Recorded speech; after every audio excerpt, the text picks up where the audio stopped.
Hello friends, in today's tutorial we are going to learn about how to configure an AG service.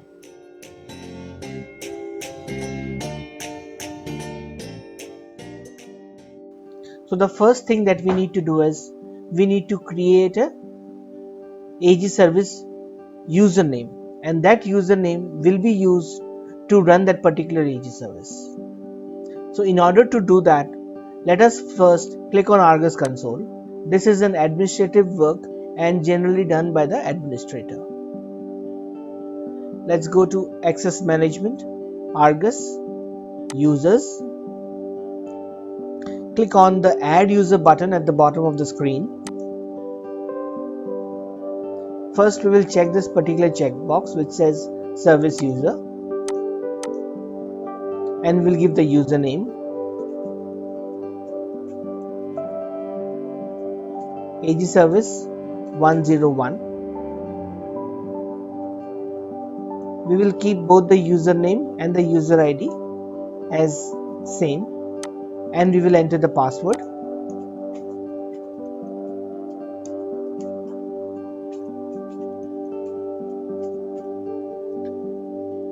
Let's click on the Save button to save the AG Service user.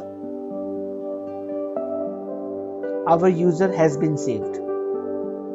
Click on the OK button. Next step is we will go to our transaction server. We will go to Start and we will open our Argus Safety service configuration screen. We'll click on Add Argus Process. Double click on it and give it a name.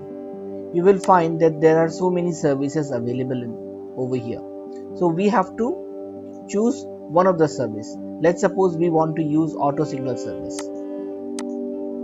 So we will give a name called Auto Signal service. So you can give any name that you feel like, and we will select Auto Signal. Database name, we will give the user which we have created previously.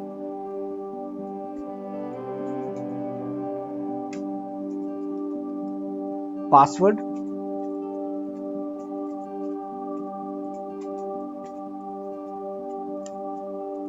and we will give an email address just in case if this particular fails to run, then an email will be fired to this particular email address.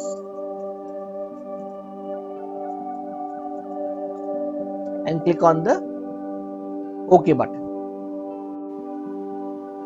The very next step is that we will start our Argus Safety service. We click on the Start button and we will go to the Argus Safety service configuration screen. You will find our Auto Signal service status as OK. That means our Auto Signal service has been correctly configured. Next thing is you have to see is the log file. So this is the log file directory path. So you can go to this particular location to view the log files.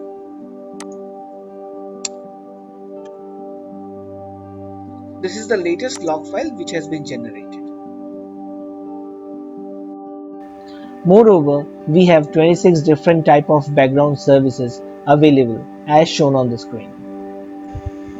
So each time we want to use a background service, we will have to create a new AG service user and then associate the new user with the one particular AG service. The very first thing that will come to your mind is, what is AG service and why do we need this?